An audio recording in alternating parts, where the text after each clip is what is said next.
வணக்கம். தந்தையின் பாட்காஸ்ட் செய்திகளை வாசிப்பது மார்ஷல். முதலில் தலைப்புச் நீட் விலக்கு மசோதாவுக்கு உடனடியாக ஒப்புதல் கோரும் தனி தீர்மானம் தமிழக சட்டப்பேரவையில் நிறைவேற்றம். 40 எம்பிக்கள் இருந்தும் நாடாளுமன்றத்தில் நீட் குறித்த தீர்மானத்தை திமுக கொண்டு வரவில்லை என இபிஎஸ் குற்றச்சாட்டு. மாணவர்களின் நலன் கருதி தேசிய அளவில் நீட் தேர்வை ரத்து செய்ய வேண்டும். பிரதமர் மோடிக்கு முதலமைச்சர் ஸ்டாலின் கடிதம். கள்ளக்குறிச்சி விஷச்சாராய வழக்கில் சிபிசிஐடி விசாரணை வளையத்திற்குள் 2 டிஎஸ்பிக்கள் உட்பட 9 போலீசார் சம்மன் கொடுத்து தனித்தனியாக விசாரணை நடத்த திட்டம். அமெரிக்காவில் போதைப்பொருள் புழக்கம் பைடன் ஆட்சியில் அதிகரித்துள்ளதாக நேரடி விவாதத்தில் ட்ரம்ப் கடும் விமர்சனம். போதைப்பொருள் புழக்கத்தை கட்டுப்படுத்துவதில் முழு கவனம் செலுத்தி வருவதாக பைடன் விளக்கம். தென்னாப்பிரிக்காவுக்கு எதிரான மகளிர் டெஸ்ட் போட்டியில் இந்தியா அபாரம். முதல் நாள் முடிவில் 4 விக்கெட் இழப்பிற்கு 525 ரன்கள் குவிப்பு. T20 உலகக்கோப்பை தொடரில் இன்று இறுதிப் போட்டி. இந்தியா மற்றும் தென்னாப்பிரிக்கா அணிகள் பலப்பரீட்சை. தலைநகர் டெல்லியில் 90 ஆண்டுகளில் இல்லாத கனமழை. ஒரே நாளில் 228 மில்லிமீட்டர் மழையால் பொதுமக்கள் அவதி. அடுத்த 6 நாட்களுக்கு தமிழகத்தின் ஓரிரு இடங்களில் லேசானது முதல் மிதமான மழைக்கு வாய்ப்பு. ஒரு சில இடங்களில் 3 டிகிரி செல்சியஸ் வரை வெப்பநிலை அதிகரிக்கக்கூடும் என்றும் வானிலை மையம் தகவல். இனி விரிவான செய்திகள். மாணவர்களின் நலன் கருதி தேசிய அளவில் நீட் தேர்வை ரத்து செய்ய வலியுறுத்தி பிரதமர் நரேந்திர மோடிக்கு முதலமைச்சர் ஸ்டாலின் கடிதம் எழுதியுள்ளார். மருத்துவம் பயில விரும்பும் மாணவர்களின் நலன் கருதி தேசிய அளவில் நீட் நுழைவுத் தேர்வை ரத்து செய்ய வலியுறுத்தி தமிழக சட்டப்பேரவையில் ஒருமனதாக தீர்மானம் நிறைவேற்றப்பட்டது. இந்த தீர்மான நகலை இணைத்து பிரதமர் நரேந்திர மோடிக்கு முதலமைச்சர் ஸ்டாலின் கடிதம் எழுதியுள்ளார். அதில் மருத்துவக் கல்லூரிகளில் மாணவர் சேர்க்கைக்கு நீட் தேர்வில் இருந்து தமிழ்நாட்டிற்கு விலக்கு அளிக்க வேண்டும் என்ற கோரிக்கையை மீண்டும் வலியுறுத்துவதாகவும் தேசிய அளவிலான நீட் தேர்வு முறையை ரத்து செய்ய வேண்டும் என வலியுறுத்துவதாகவும் அவர் குறிப்பிட்டுள்ளார். சமீபத்தில் நடந்த நீட் தேர்வின் போது நடைபெற்ற முறைகேடுகள் நீட் தேர்வுக்கு எதிரான தமிழ்நாட்டின் நிலைப்பாட்டினை உறுதிப்படுத்தி உள்ளதாக தெரிவித்துள்ள முதல்வர் ஸ்டாலின், பல மாநிலங்களும் நீட் தேர்வு முறையை ரத்து செய்ய வேண்டியதன் அவசியம் குறித்து தங்கள் கருத்துக்களை தெரிவிக்க தொடங்கியதாகவும் அந்த கடிதத்தில் முதல்வர் ஸ்டாலின் குறிப்பிட்டுள்ளார். நீட் தேர்வு விலக்கு சட்ட முன்வடிவுக்கு ஒன்றிய அரசு உடனடியாக ஒப்புதல் அளிக்க கோரியும் நீட் தேர்வை ரத்து செய்யும் வகையில் தேசிய மருத்துவ ஆணைய சட்டத்தில் திருத்தங்களை மேற்கொள்ள வலியுறுத்தியும் தமிழ்நாடு சட்டப்பேரவையில் முதலமைச்சர் ஸ்டாலின் கொண்டு வந்த தனி தீர்மானம் ஒருமனதாக நிறைவேற்றியது. இத்தீர்மானத்தின் மீது அவையில் உறுப்பினர்கள் கருத்துக்களை தெரிவித்தனர். இந்நிலையில் நீட் தேர்வுக்கு எதிராக முதலமைச்சர் கொண்டு வந்த தனி தீர்மானம் ஒருமனதாக நிறைவேறியதாக சட்டப்பேரவைத் தலைவர் அப்பாவு தெரிவித்தார். 40 எம்பிக்கள் இருந்தும் நாடாளுமன்றத்தில் நீட் குறித்த தீர்மானத்தை திமுக கொண்டு வரவில்லை என்று அதிமுக பொதுச் செயலாளர் எடப்பாடி பழனிசாமி குற்றம் சாட்டியுள்ளார். நீட் தொடர்பான வழக்கில் உச்சநீதிமன்றம் தெரிவித்துள்ள கருத்துக்கள் உள்ளிட்ட தொடர்ச்சியான நிகழ்வுகள் நீட் தேர்வு முற்றிலும் ஒழிக்கப்பட வேண்டியது என்று சொல்வதாக எடப்பாடி பழனிசாமி எக்ஸ் தள பதிவில் குறிப்பிட்டுள்ளார். திமுக தற்போது 40 எம்பிக்கள் இருந்தும் நாடாளுமன்றத்தில் நீட் குறித்த தீர்மானத்தை கொண்டு வராமல் மீண்டும் 3வது முறையாக சட்டமன்றத்தில் தீர்மானம் கொண்டு வருவதால் என்ன பயன் என்று எடப்பாடி பழனிசாமி கேள்வி எழுப்பியுள்ளார். அதேபோல் ஏற்கனவே நிறைவேற்றப்பட்ட தீர்மானம் திரும்ப அனுப்பப்பட்ட நிலையில் மீண்டும் தீர்மானம் போடுவது நடக்காத விஷயத்தை திரும்ப திரும்ப சொல்வது போல் உள்ளதாக பாஜக சட்டமன்ற குழு தலைவர் நயினார் நாகேந்திரன் தெரிவித்துள்ளார். எளிய மாணவர்கள், தமிழக மாணவர்கள் படிப்பதற்கு வசதியாக நீட் தேர்வு இருக்குது. ஆனால் ஏற்கனவே இவர்கள் முதலமைச்சராக வந்தபோது ஒரு தீர்மானம் போட்டார்கள், அதுவும் திருப்பி அனுப்பப்பட்டது. இப்பொழுது 2வது முறை தீர்மானம் போடுதுன்னு சொன்னால் நடக்காத விஷயத்தை, நடைமுறைப்படுத்த முடியாத ஒரு விஷயத்தை திரும்ப திரும்ப ஒன்று சொல்லுவாங்கள்ல, உண்மை மெதுவாக போய் சேரும். பொய் சொன்னோம்னா அது ரொம்ப வேகத்தில் போய் சேரும். அதனால் பொய்யை திரும்ப திரும்ப சொல்லி அது உண்மையாக்கலான்னு பார்க்கலான்னு நினைக்கிறாங்க, அரசியல் பண்ணுறாங்க. அதனால் இதையெல்லாம் நாங்கள் ஏற்க இயலாது. நீட் தேர்வு வேணும். தமிழ்நாட்டில் எத்தனையோ தேர்வு நடந்து, +2 தேர்வு நடந்திருக்கு. ஒரு சில இடங்களில் வினாத்தாள்கள்லாம் என்னென்னா ரிலீஸ் ஆகிருக்கு. அதுக்காக அந்த +2 தேர்வே ரத்து பண்ணிட்டாங்களா? இல்லைல்ல. நீட் விவகாரத்தில் கோடிக்கணக்கான மாணவர்களின் கனவுகள் சிதைக்கப்பட்டுள்ளது என எதிர்க்கட்சித் தலைவர் ராகுல் காந்தி குற்றம் சாட்டியுள்ளார். நீட் குறித்து மக்களவையில் விவாதிக்க அனுமதிக்கப்படாத சூழலில் ராகுல் காந்தி எக்ஸ் தளத்தில் வீடியோ ஒன்றை வெளியிட்டுள்ளார். அதில் நீட் விவகாரத்தில் நடைபெற்றது மிகப்பெரிய பேரிடர், வினாத்தாள் கசிவில் தொடர்புடையவர்கள் பல்லாயிரம் கோடி ஈட்டியிருக்கிறார்கள், கோடிக்கணக்கான மாணவர்கள் கனவு சிதைக்கப்பட்டுள்ளது என அடுக்கடுக்காக குற்றம் சாட்டியுள்ளார். மாணவர்கள் பிரச்சினை தொடர்பாக ஒருநாள் விவாதம் நடத்த எதிர்க்கட்சிகள் முடிவு செய்தோம். ஆனால் என்னை நாடாளுமன்றத்தில் பேச அனுமதிக்கவில்லை என கூறியிருக்கும் ராகுல் காந்தி 2 கோடி பேர் பாதிக்கப்பட்டிருப்பதாக குறிப்பிட்டார். தமிழ்நாட்டில் அடுத்த ஆண்டு உலக புத்தொழில் மாநாடு நடத்தப்பட உள்ளதாக அமைச்சர் தாமு அன்பரசன் தெரிவித்துள்ளார். சட்டப்பேரவையில் குறு சிறு நடுத்தர தொழில் நிறுவனங்கள் துறை மானிய கோரிக்கை மீதான விவாதத்திற்கு பதிலளித்து பேசிய அவர், அண்ணல் அம்பேத்கர் தொழில் முன்னோடி திட்டத்தில் 159 கோடி மானியம் கொடுத்து 1200 பட்டியலினத்தவர்கள் தொழில் முனைவோராக மாற்றப்பட்டுள்ளதாக தெரிவித்தார். மேலும் சிறு குறு தொழில்துறையில் கடந்த 3 ஆண்டுகளில் 30,324 பேரை தொழில் முனைவோராக மாற்றியுள்ளதாக கூறிய அவர், டெல்டா மாவட்டங்களில் மட்டும் 12,000 தொழில் முனைவோர் உருவாக்கியுள்ளதாக குறிப்பிட்டார். வரும் 2025ஆம் ஆண்டில் தமிழகத்தில் உலக புத்தொழில் மாநாடு நடத்தப்பட உள்ளதாக குறிப்பிட்ட அவர், திருமுடிவாக்கத்தில் உயர் தொழில்நுட்ப பரிசோதனை மையம் விரைவில் திறக்கப்படும் என்றும் தெரிவித்தார். தற்போதைய தேவை நல்ல தலைவர்களே என்றும் படித்தவர்கள் தலைவர்களாக வரவேண்டும் எனவும் மாணவர்கள் மத்தியில் பேசிய நடிகர் விஜய் தெரிவித்தார். தமிழக வெற்றிக் கழகம் சார்பில் நடைபெற்ற விழாவில் மாவட்ட வாரியாக அதிக மதிப்பெண் பெற்ற மாணவர்களை அழைத்து அவர்களுக்கு நடிகர் விஜய் சான்றிதழ் மற்றும் பரிசு வழங்கினார். நிகழ்ச்சியில் 800 மாணவர்களுக்கு விருதுகளை தனது கையால் தமிழக வெற்றிக் கழகத்தின் தலைவர் விஜய் வழங்கி கௌரவித்தார். கள்ளக்குறிச்சி விஷச்சாராய வழக்கில் சஸ்பெண்ட் செய்யப்பட்ட டிஎஸ்பிக்கள் உட்பட 9 பேரிடம் விசாரணை நடத்த சிபிசிஐடி போலீசார் திட்டமிட்டுள்ளனர். கள்ளச்சாராய விற்பனையை கண்காணிக்க தவறிய டிஎஸ்பிக்கள் உட்பட 9 போலீசார் சஸ்பெண்ட் செய்யப்பட்டனர். இவர்களில் பெரும்பாலானோர் கைது செய்யப்பட்ட சாராய வியாபாரிகளிடம் லஞ்சம் பெற்றுக்கொண்டு கண்டும் காணாதது போல் இருந்ததும் சிபிசிஐடி விசாரணையில் தெரியவந்துள்ளது. இதனைத் தொடர்ந்து அடுத்த கட்டமாக அவர்களையும் விசாரணை வளையத்திற்குள் கொண்டுவர திட்டமிட்டுள்ளனர். கள்ளக்குறிச்சி விஷச்சாராய சம்பவத்தை சிபிஐ விசாரணைக்கு மாற்றக்கோரி தமிழக ஆளுநர் ஆர்.என். ரவியிடம் தேமுதிக பொதுச் செயலாளர் பிரேமலதா விஜயகாந்த் மனு அளித்தார்.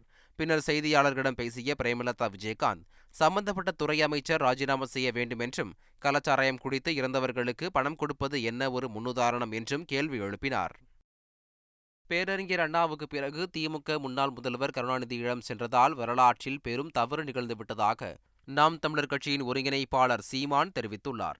விக்கிரவாண்டி தொகுதி இடைத்தேர்தலில் போட்டியிடும் நாம் தமிழர் கட்சியின் வேட்பாளர் அபிநயாவை ஆதரித்து விக்கிரவாண்டி பழைய கருவாச்சியில் நடைபெற்ற கூட்டத்தில் அவர் கலந்து கொண்டு பேசினார். அப்போது பேரறிஞர் அண்ணாவுக்கு பிறகு திமுக முன்னாள் முதல்வர் கருணாநிதியிடம் சென்றுவிட்டதால் வரலாற்றில் பெரும் தவறு நிகழ்ந்துவிட்டது என்றும், நெடுஞ்செழியனிடம் அதிகாரம் சென்றிருந்தால் நல்லாட்சி கிடைத்திருக்கும் என்றும் அவர் கூறினார். பேரறிஞர் அண்ணா வந்த பிறகுதான் தமிழர் பொதுக்கூட்ட மேடைகளில் தமிழர் வரலாறு, தமிழ் இலக்கியம் இதெல்லாம் பேசப்பட்டவுடன் தமிழ் மக்களுக்கு ஒரு ஈர்ப்பு வந்தது திராவிட முன்னேற்ற கழகத்தின் மீது. அப்படி தொடங்கி உருவாக்கப்பட்ட இயக்கத்தில் ஒரு கெடுவாய்ப்பாக பேரறிஞர் அண்ணா அவர்கள் அதிகாரத்தை கைப்பற்றி 1.5 ஆண்டுகள் இறந்துவிட்ட பிறகு கட்சி, ஆட்சி, கொடி, சின்னம் எல்லாம் ஐயா கருணாநிதிக்கு போய்விட்டது. அந்த இடத்தில்தான் வரலாற்றில் பெரும் தவறு நிகழ்ந்து விட்டது. மதிப்பிற்குரிய பெருந்தகை ஐயா நெடுஞ்செழியனிடத்திலே அந்த அதிகாரம் போயிருந்தால் நீனும் நானும் கட்சி ஆரம்பிச்சு இந்த கூட்டத்தில் நின்று கத்திக் கொண்டிருக்க தேவை இருக்காது. அந்த மகன் மகத்தான நல்லாட்சியை கொடுத்து மாற்றியிருப்பார். சென்னையில் தலைக்கவசம் அணியாத இருசக்கர வாகன ஓட்டிகளிடம் இருந்து 10.96 கோடி ரூபாய் அபராதம் வசூலிக்கப்பட்டுள்ளதாக காவல்துறை கொள்கை விளக்க குறிப்பில் தெரிவிக்கப்பட்டுள்ளது. சட்டப்பேரவையில் தாக்கல் செய்யப்பட்ட கொள்கை விளக்க குறிப்பில் சென்னையில் தலைக்கவசம் அணியாத இருசக்கர வாகன ஓட்டிகள் மற்றும் பின்னால் அமர்ந்து பயணிப்பவர்கள் என மொத்தம் 7,11,071 வழக்குகள் பதிவு செய்யப்பட்டு 10.96 கோடி ரூபாய் அபராதம் வசூலிக்கப்பட்டுள்ளதாகவும் தெரிவிக்கப்பட்டுள்ளது. மேலும் நகரில் உள்ள ஒவ்வொரு காவல் நிலையத்திலும் தலைக்கவசம் அணியும் பொதுமக்களை பாராட்டி 100 பாராட்டு சான்றிதழ்கள் வழங்கப்பட்டதாகவும் குறிப்பிடப்பட்டுள்ளது. தமிழகத்தில் பெண்களின் பாதுகாப்புக்காக நடவடிக்கைகள் எடுத்துள்ள தமிழக அரசுக்கு பாராட்டு தெரிவித்த சென்னை உயர்நீதிமன்றம் இது தொடர்பாக விழிப்புணர்வை ஏற்படுத்த அரசுக்கு அறிவுறுத்தியுள்ளது. தமிழகத்தில் உள்ள பிரதான பேருந்து, ரயில் நிலையங்களில் பெண்களுக்கு காவல் நிலையத்துடன் கூடிய பாதுகாப்பு மண்டலத்தை உருவாக்க வேண்டும் என பெண் வழக்கறிஞர்கள் தொடர்ந்த பொதுநல வழக்கு விசாரணைக்கு வந்தது. அப்போது அரசு பிளீடர் எட்வின் பிரபாகர் ஆஜராகி பெண்கள் பாதுகாப்புக்காக தமிழக அரசு எடுத்துள்ள நடவடிக்கைகள் பட்டியலிட்டார். அப்போது பல திட்டங்களை செயல்படுத்தும் அரசை பாராட்டுவதாக தெரிவித்த நீதிபதிகள் இது குறித்து பெண்கள் அறிந்து கொள்ளும் வகையில் விளம்பரப்படுத்தப்பட்டதா என கேள்வி எழுப்பினார். இதற்கு பதிலளித்த அரசு பிளீடர் உரிய வகையில் விளம்பரப்படுத்தப்படும் என தெரிவித்தார். போதைப் பொருள் ஒழிப்பு இயக்க திட்டத்தின் கீழ் 2023-24 ஆண்டுகளில் மொத்தம் 1330 குற்றவாளிகள் குண்டர் சட்டத்தின் கீழ் கைது செய்யப்பட்டுள்ளதாக சட்டப்பேரவையில் தெரிவிக்கப்பட்டுள்ளது. போதைப் பொருட்களுக்கு எதிரான திட்டத்தின் கீழ் சென்னை மாநகரில் எடுக்கப்பட்ட சிறப்பு நடவடிக்கைகள் காரணமாக 2023ஆம் ஆண்டில் 1068 வழக்குகள் பதிவு செய்யப்பட்டு 2739 கிலோ கஞ்சா பறிமுதல் செய்யப்பட்டுள்ளதாக தெரிவிக்கப்பட்டுள்ளது. போதைப்பொருள் ஒழிப்பு இயக்க திட்டத்தின் கீழ் 2023-24ஆம் ஆண்டுகளில் மொத்தம் 1330 குற்றவாளிகள் குண்டர் சட்டத்தின் கீழ் கைது செய்யப்பட்டுள்ளதாகவும் அவர்களுள் 8 பேர் கள்ளச்சாராய குற்றவாளிகள் எனவும் தெரிவிக்கப்பட்டுள்ளது. மாஞ்சோலை பகுதியில் வசித்து வரும் தொழிலாளர்களை கட்டாயப்படுத்தி வெளியேற்றவில்லை என்றும் தாமாக முன்வந்துதான் தொழிலாளர்கள் வெளியேறுவதாகவும் நெல்லை மாவட்ட ஆட்சியர் கார்த்திகேயன் விளக்கமளித்துள்ளார். நெல்லை மாவட்ட ஆட்சியர் அலுவலகத்தில் மாதாந்திர விவசாய கூட்டம் நடைபெற்றது. கூட்டத்தில் பங்கேற்ற விவசாயிகள் மேற்கு தொடர்ச்சி மலைப்பகுதியில் 3 தலைமுறைக்கு மேலாக வசித்து வரும் தொழிலாளர்களை கட்டாயப்படுத்தி வெளியேற்றக்கூடாது என்றும் அவர்கள் நிரந்தரமாக அந்த பகுதியில் இருக்க நடவடிக்கைகளை எடுக்க வேண்டும் என்றும் ஆட்சியரிடம் கோரிக்கை வைத்தனர். இதற்கு பதிலளித்த ஆட்சியர் கார்த்திகேயன் மாஞ்சோலை பகுதியில் வசித்து வரும் தொழிலாளர்கள் தாங்களாகவே முன்வந்து விருப்ப ஓய்வு எடுப்பதாகவும் யாரையும் கட்டாயப்படுத்தவில்லை என்றும் கூறினார். மகாராஷ்டிராவில் விரைவில் சட்டப்பேரவைத் தேர்தல் நடைபெற உள்ள நிலையில் மகளிருக்கு மாதம் 1500 ரூபாய் வழங்கும் திட்டம் ஜூலையில் தொடங்கப்படும் என அம்மாநில நிதியமைச்சர் அஜித் பவார் அறிவித்தார். மகாராஷ்டிராவில் பட்ஜெட்டை தாக்கல் செய்த நிதியமைச்சர் அஜித் பவார் மாநிலத்தில் 21 வயது முதல் 60 வயது வரையிலான பெண்களுக்கு மாதம் 1500 ரூபாய் வழங்கப்படும் திட்டம் ஜூலையில் தொடங்கப்படும் என்றார். முதல்வர் அன்னபூர்ணா திட்டத்தில் 5 உறுப்பினர்களை கொண்ட குடும்பத்திற்கு ஆண்டுக்கு 3 எரிவாயு சிலிண்டர்கள் இலவசமாக வழங்கப்படும் எனவும் தெரிவித்தார். பருத்தி, சோயாபீன்ஸ் பயிர்களுக்கு ஹெக்டேருக்கு 5000 ரூபாய் போனஸ் வழங்கப்படும். ஜூலை 1ஆம் தேதிக்கு பிறகு பால் விவசாயிகளுக்கு லிட்டர் பாலுக்கு 5 ரூபாய் போனஸ் வழங்கப்படும் என்றார். விலங்குகள் தாக்குதலில் உயிரிழப்போர் குடும்பத்திற்கு வழங்கப்படும் உதவித்தொகை 20 லட்சம் ரூபாயில் இருந்து 25 லட்சம் ரூபாயாக உயர்த்தப்படும் என அறிவித்தார். நாடாளுமன்றத்தில் அமளியில் ஈடுபடும் எதிர்க்கட்சிகள் நாடாளுமன்ற மரபுகள், சட்டங்களை அவமதிப்பதாக மத்திய நாடாளுமன்ற விவகாரங்கள் துறை அமைச்சர் கிரண் ரிஜிஜூ கண்டனம் தெரிவித்துள்ளார். நாடாளுமன்ற வளாகத்தில் செய்தியாளரிடம் பேசிய அவர், நீட் உட்பட அனைத்து பிரச்சினைகள் தொடர்பாகவும் விவாதிக்க அரசு தயாராக இருப்பதாகவும் எதிர்க்கட்சிகள் அவை விதிகளை கடைபிடிக்க வேண்டும் எனவும் கூறினார். அமெரிக்க அதிபர் வேட்பாளர்களாக களத்தில் உள்ள பைடன் மற்றும் ட்ரம்ப் இடையேயான முதல் நேரடி விவாதம் ஜார்ஜியா தலைநகர் அட்லாண்டாவில் நடைபெற்றது. இந்த விவாதத்தின் போது தான் அதிபராக தேர்ந்தெடுக்கப்பட்டால் மேற்கொள்ளும் நடவடிக்கைகளை பட்டியலிட்டு ஜோ பைடனும் டொனால்டு ட்ரம்பும் வாக்காளர்களிடம் ஆதரவு கேட்டனர். தங்களின் செயல்பாடுகள் எப்படி இருக்கும் என்பது குறித்தும் விளக்கம் அளித்தனர். அப்போது அமெரிக்காவில் போதைப்பொருள் புழக்கம் பைடன் ஆட்சியில் அதிகரித்துள்ளதாக ட்ரம்ப் கடுமையாக விமர்சனம் செய்தார். அதற்கு மறுப்பு தெரிவித்த பைடன் போதைப்பொருள் புழக்கத்தை கட்டுப்படுத்துவதில் முழு கவனம் செலுத்தி வருவதாக குறிப்பிட்டார். சென்னை சேப்பாக்கம் மைதானத்தில் நடைபெற்று வரும் மகளிர் டெஸ்ட் கிரிக்கெட் போட்டியில் இந்திய அணி ரன்மழை பொழிந்துள்ளது. முதல் நாள் ஆட்டத்தில் இந்திய மகளிர் அணி 4 விக்கெட்டுகளுக்கு 525 ரன்கள் குவித்தது. இந்திய அணியின் துவக்க ஜோடி ஷஃபாலி வர்மா மற்றும் ஸ்மிருதி மந்தனா முதல் விக்கெட்டுக்கு 292 ரன்கள் சேர்த்து உலக சாதனை படைத்தனர். அபாரமாக ஆடி இரட்டை சதம் அடித்த ஷஃபாலி வர்மா 197 பந்துகளில் 205 ரன்கள் சேர்த்து ரன் அவுட் ஆனார். ஸ்மிருதி மந்தனா 161 பந்துகளில் 149 ரன்கள் குவித்தார். முதல் நாள் ஆட்ட நேர முடிவில் இந்தியா 4 விக்கெட் இழப்பிற்கு 525 ரன்கள் எடுத்தது. T20 உலகக்கோப்பை இறுதிப் போட்டியில் இதுவரை நடப்பு தொடரில் தோல்வியே தழுவாத இந்தியாவும் தென்னாப்பிரிக்கா அணியும் பலப்புரட்சி நடத்துகிறது.